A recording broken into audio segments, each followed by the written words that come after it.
Hey y'all, welcome back to my channel. Um, t- Today's case is a pretty gruesome one. So, um, I want to get a couple things out of the way. If you have children in the room, either put headphones in or go to another room. Also, I've had this drawn on me one other time in a video. Someone asked me what that was.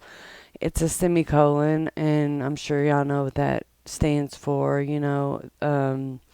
Stands for depression, suicide, addiction, any mental health issues. That's why I draw it there. Also, if you're wondering about what's all on my ear, I just pierced these two. It's a vertical lobe piercing, but right now it's healing, so that's why my ear's so red. And I just got another earring in, but it's these two that are bothering my ear. I got two over here too, but you can't see that one. So imagine you're a mother or a father, and you're in your own house, your own home, your safety. You feel safe in your own home. It's your home. No one's allowed in it without your permission.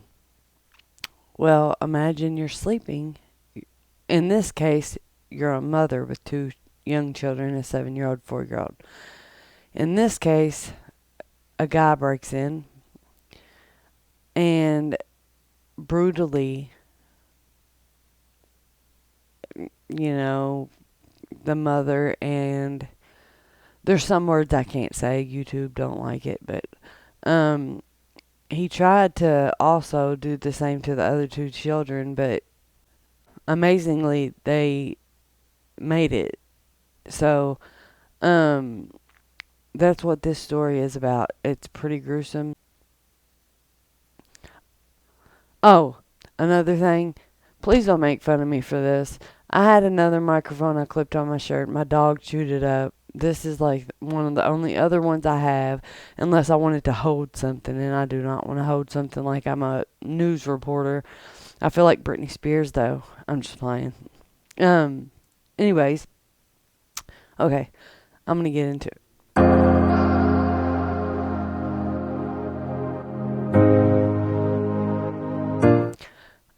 Joann Tate was born in 1947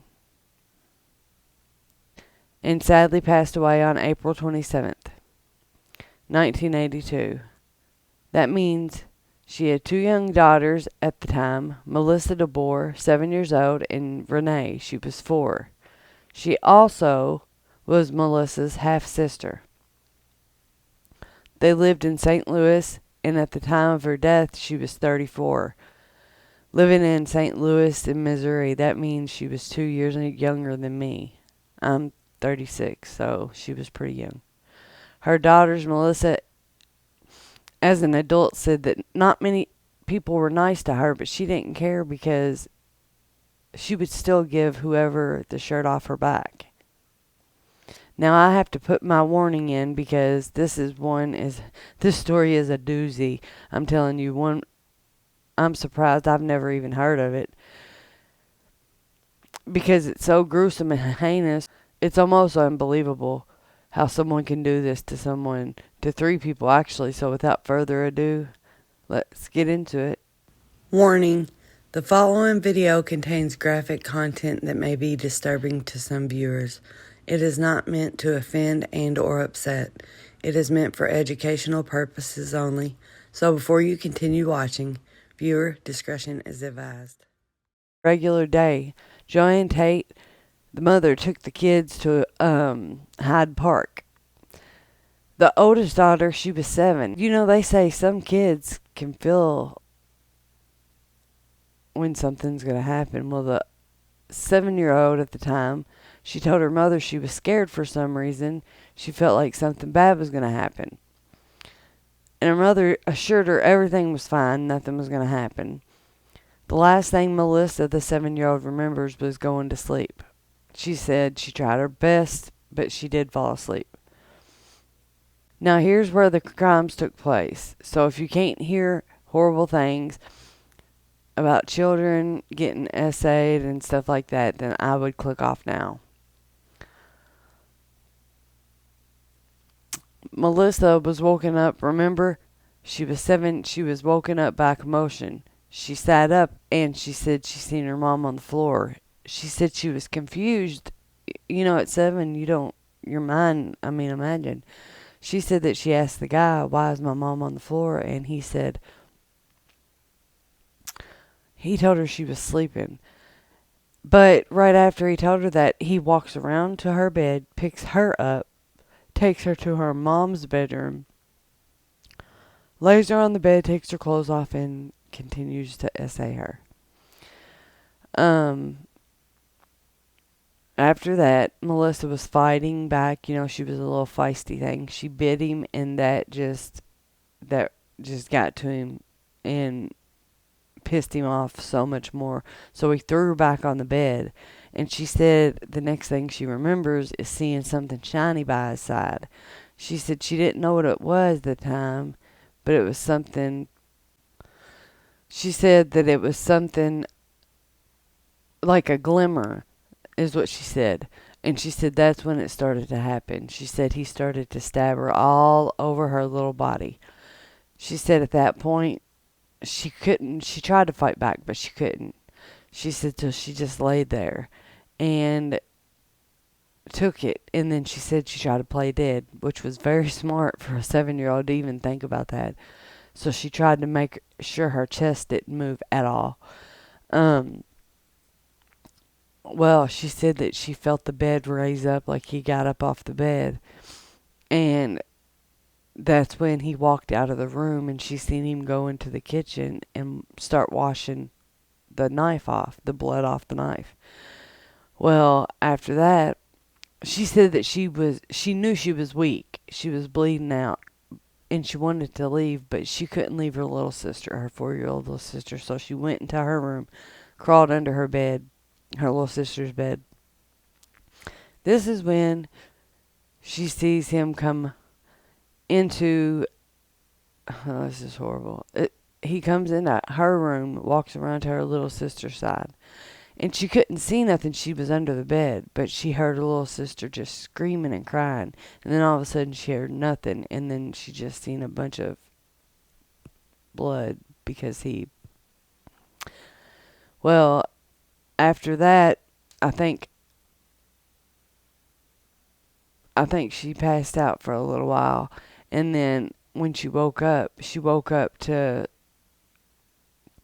seeing him sitting at the end of her mom's bed, smoking a cigarette, watching TV, like nothing happened. I guess he was waiting for them to die. Well, she passed out for a couple more hours, I think. And she got woke up to someone banging on her door, and it just happened to be her uncle and her mom's boyfriend. The next thing she knows is they both were getting rushed to the hospital. The mother, sadly, was passed away. But the 2 younger girls, they were hanging on to life, but they were still alive. The reality of this situation was their mother was dead, and then they were close to it also. Her mother was stabbed multiple times and essayed with an object, which, remember that for later on. She said that this is where her memory comes in flashes. Her and her little sister ended up making it. The older one was the one that seen the most. The little, the 4-year-old, she just got woke up to someone. So she didn't know nothing. So the cops just kept questioning Melissa over and over. And she said she was 7 and she was in pain. She was stabbed all over. So this is where she remembered a little bit. She said she remembered the guy's face. She knew she knew him. And she knew she's even been to his house. And she also knew and remembered a park by his house because something about it had animal heads or something. I don't know. That's what she said though. But anyways, she gave them the name Bill. So the cops were on it. They were looking for a Bill.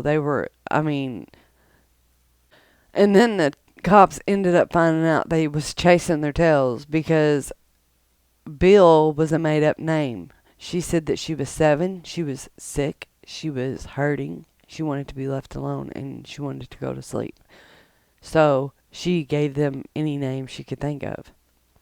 This is when they started over, and they came up with the composite sketch.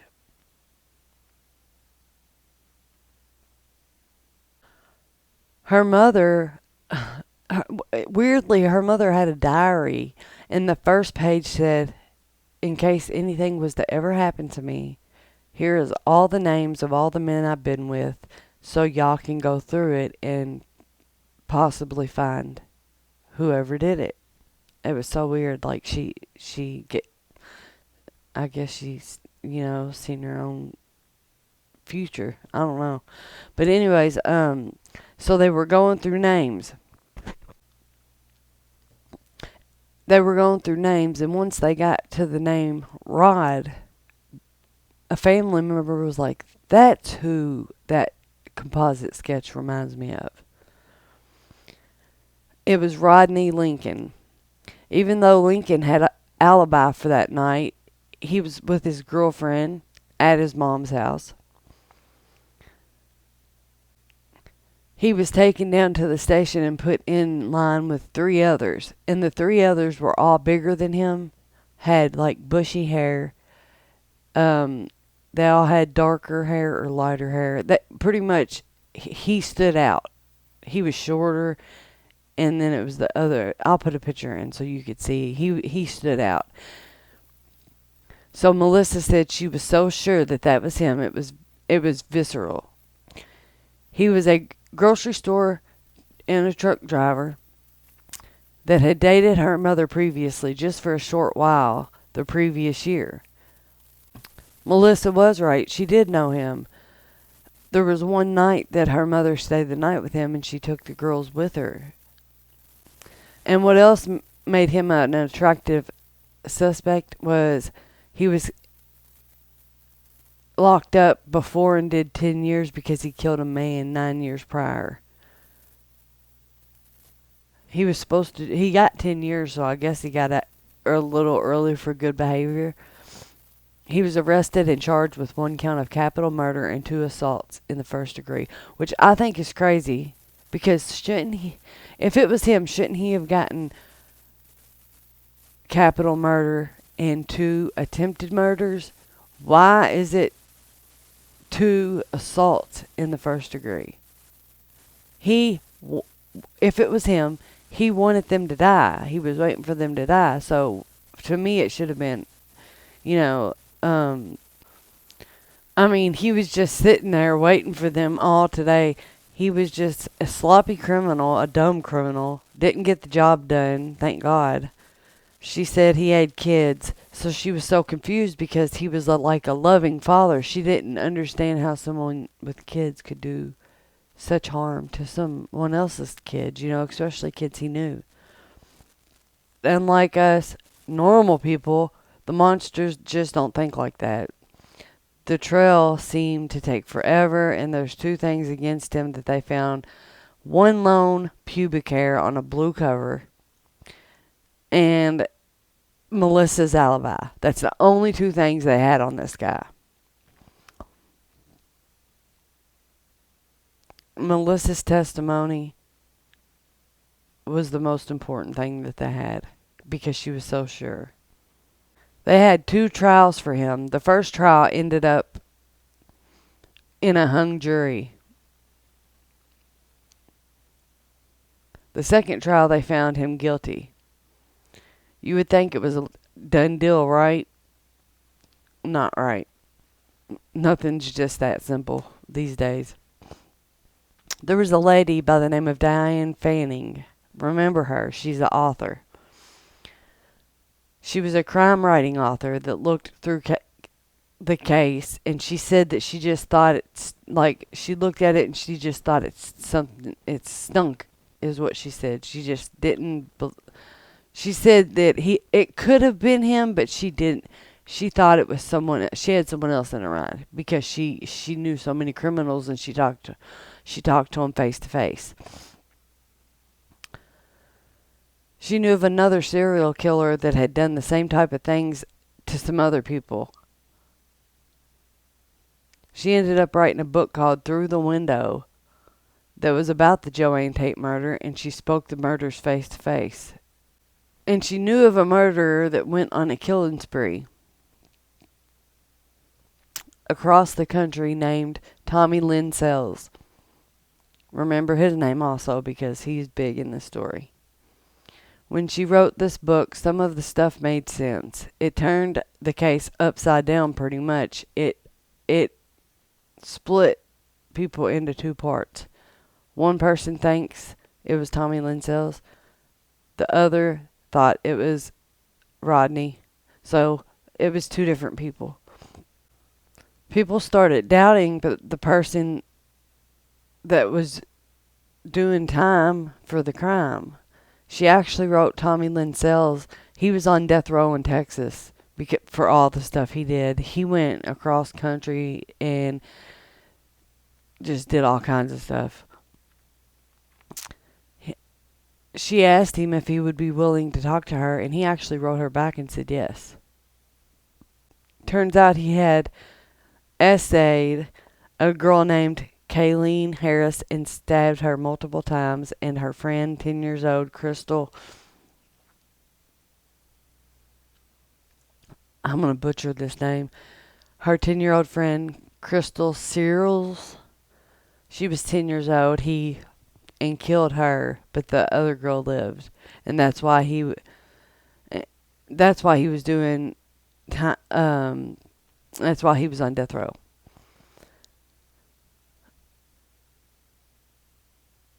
I do believe that sadly Kayleen died. Oh, I had it different. Kayleen died, the one he stabbed, but the one that he went. She ended up, the 10-year-old, she made it. Crystal Searles, I don't know, Searles, I don't know, I butcher everything. She made it, thank God. She was able to identify Tommy Lynn Sells. A Texas Ranger started to investigate him and interviewed him. Tommy Lynn Sells,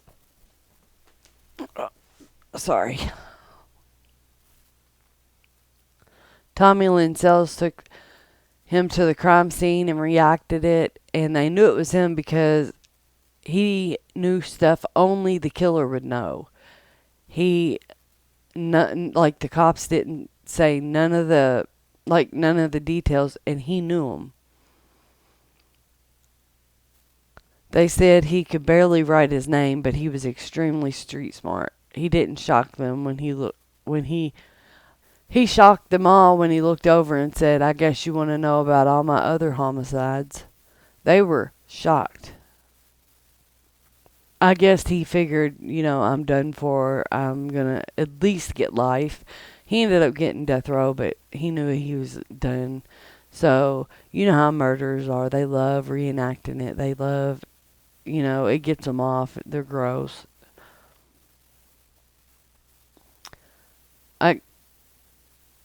He claimed to kill up to 70 other people, but it's believed that he for sure murdered at least 22 other people. That's what the Texas Ranger said. He said he put him with 22 other people so far, but they don't think that he killed up to 70 people. They think that's just talk. I don't know why murderers do that. They think the higher the number, the more prolific they are, and they just love talking about it. Tommy Lynn Sells was a transient that worked at carnivals and also he repaired cars. That's what he did. They say that he murdered a couple of times where there was a double homicide, like a mother and a child or a father and a child. I don't know, he got off on that. He probably killed the kid in front of the parent or vice versa. He was sick. Thankfully, he was caught in Texas because Texas don't play. And he was charged with the ultimate crime, so he was straight on death row. Texas does not play, honey, and they will execute you in a heartbeat. The author Diane Fanning said that the conversation started in September 2001. At first, he would ask her for money, and then it became sexual, she said, and then they finally got down to business. Diane Fanning said that she would watch the news and she just came across this case where the mother, Julie Lynn Harper, was convicted of stabbing her own 10-year-old son. And it was her little boy. And she said it was eerily familiar to Tommy Lindsay's murders. So she wrote Tommy Lindsay and she asked him about that murder, but she didn't mention her name. She didn't mention where it was or anything about it. And he sent the letter back and he said, was that murder a couple days before the murder I did in another state that they knew about? And it was. She wrote him back and said, did somebody tell you about this? She said when he wrote back, he kind of got mad and he said, there's a lot of crimes I've committed that people are sitting behind bars for, and I don't care. He also admitted killing someone named Joe Kirkpatrick, and he gave the details that only the killer right now would know. So they know for a fact that it was him. So there's this man that is all about people being locked up that is innocent. And he also thought that the crime could have been committed by Sells. He eventually got Julie Lynn Harper a second trial, and she was released. The woman that they thought stabbed her 10-year-old son, they got her a second trial, the Innocence Project, and she was released. She didn't do it. They think Tommy Lynn Sells did it. What happened was at 4 a.m., he broke into the house, he got a knife out of the butcher block, went to the 10-year-old little boy's room and stabbed him. And she was even wounded trying to stop him. Like, she had like this black eye, or like her eye was messed up.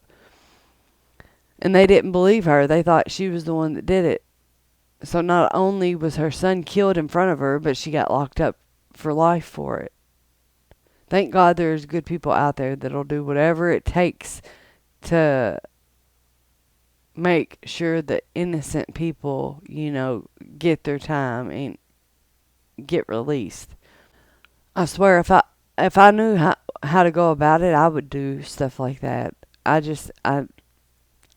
There are so many people doing time for stuff that, they didn't do.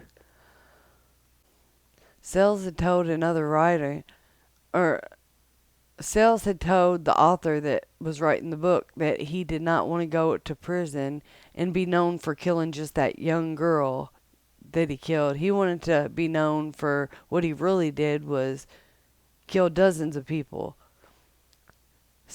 Sells just happened to be from St. Louis, where Joann Tate lived, and Miss Fanning.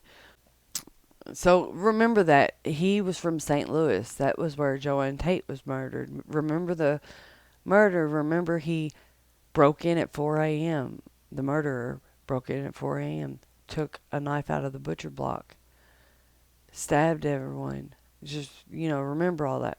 And she asked him point blank period, did you murder anyone in St. Louis where you grew up? And he did say that there were some crimes that he committed that people were doing time for that he will not say or talk about because he still had family that lives there. There are quite a few people that really think that Tommy Lynn Sells murdered Joann Tate and harmed those little girls because he had a MO of doing things at 4 a.m., which happened at Joann Tate's house. Also, getting a knife from the kitchen. Also, inserting objects into the women, which what happened. And then stabbing the victims to death. That's a lot of things that he does with all of his crimes. And, what a coincidence. He even lived there, and he admitted that there is some people doing crime for things that he's done. They also can place him in St. Louis in the area at the time of the murder. There were talks around town that the murderer drove a white Volkswagen. Now listen to this. Tommy Lynn Sells at the time was working in the shop that one of his family members owned, and it was like a Volkswagen repair shop. But the other man that was sitting in jail for the Tate murders didn't have any access to any Volkswagen.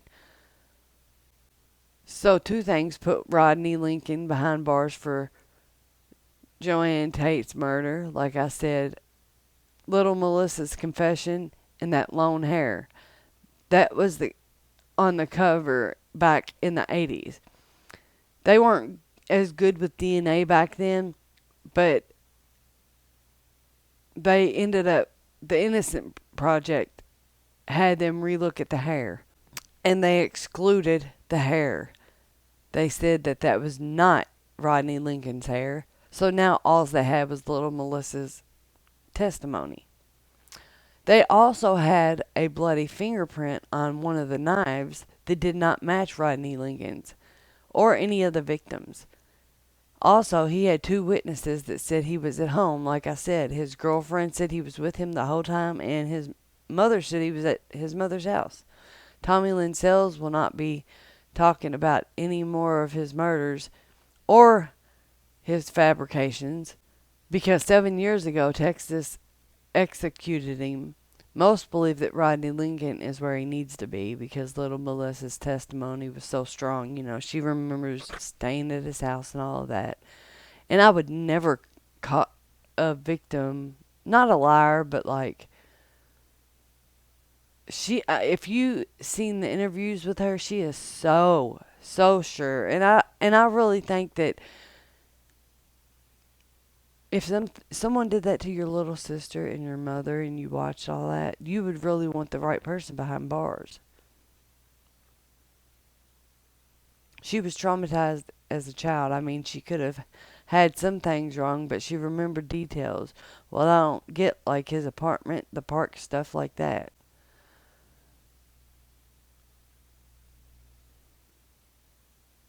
A crime writer sat down with Rodney Lincoln to speak with him to get his side of the story.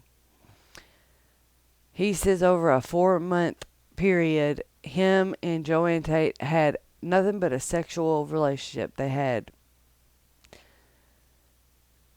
relations like 7 times throughout that time, and the only date that he took her on was to his house one time, and the 2 girls did come with them.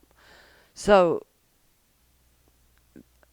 she did see his apartment, and remember at the beginning she said that she remembers being at his apartment or something.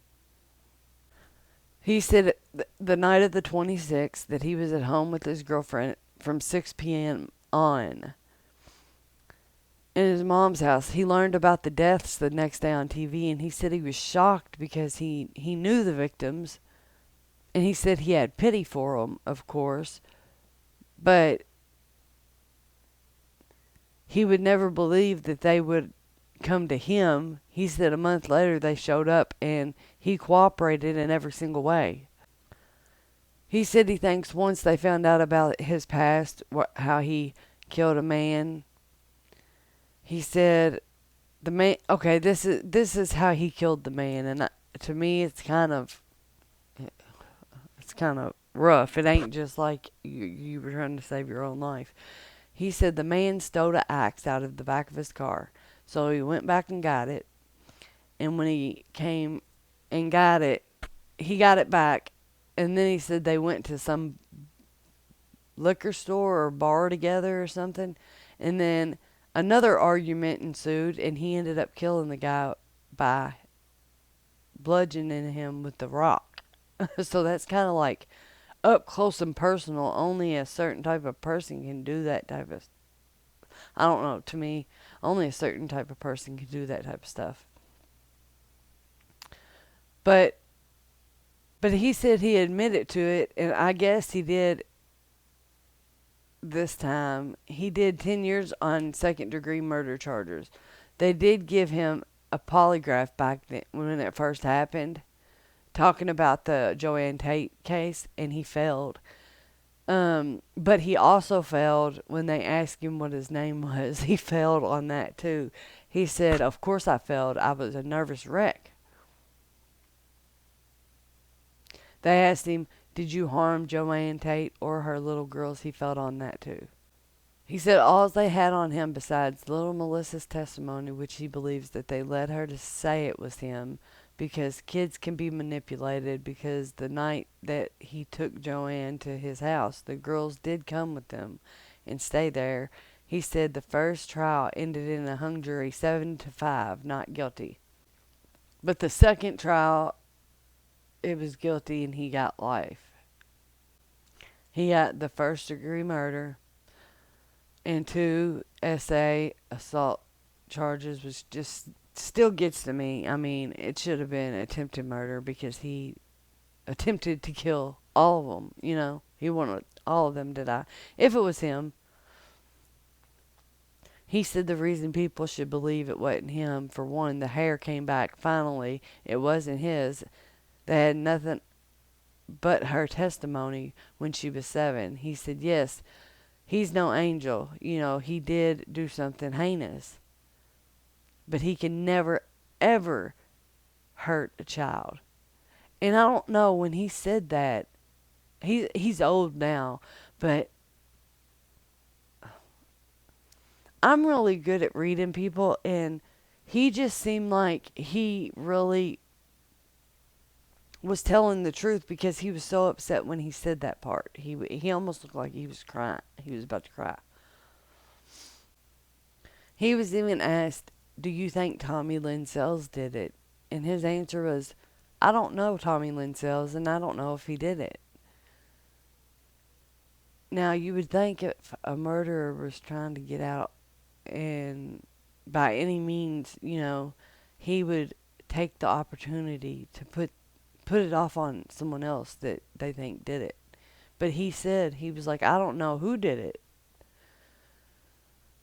So it just, I don't know. This is a crazy case. Rodney Lincoln has been in prison for more than 3 decades and has been up for parole 5 times and denied 5 times. Rodney Lincoln's daughter, she was young at the time her father was convicted, and she said there's no way he would have harmed no little girls, that he was the best father in the world. He was just very caring and loving. But if it was your father, you would think the same thing too. But Melissa, the daughter, the 7-year-old,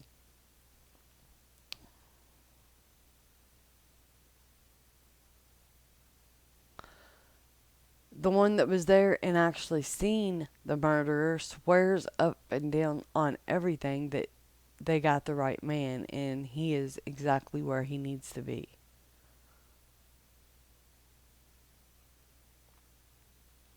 Everyone's saying that them girls deserve sympathy, but they also deserve justice, and that's not what they got. And that's the people that think that Tommy Lynn Sells did it. They said it hangs on by that lone bloody fingerprint on the knife. That they did test, and it came back that it wasn't nobody theirs. But they never exhumed Tommy Lynn Sells and tried to match it to him. So they don't know. They could do that, but they didn't do that.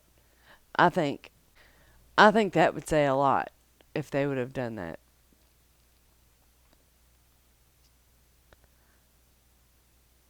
The innocent act is not satisfied because they did not try to look at the print.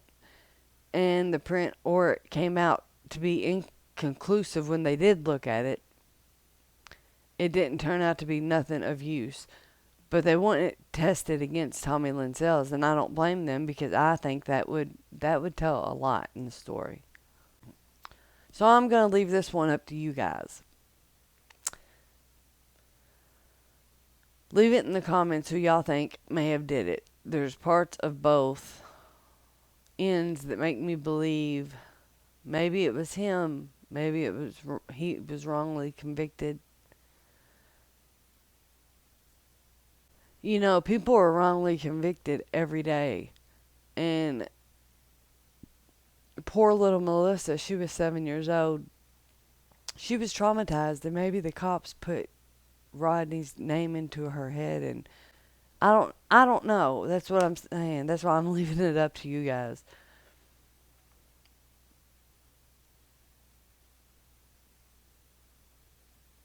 They said that Tommy Lindsay's MO was going in the middle of the night, 4 a.m., in certain objects, getting a knife out of the butcher block, and that's exactly what that's everything that happened that night. I know this case don't end with satisfaction or closure, but like I said, I'm going to leave this one for you. All I'm very interested in is, I think,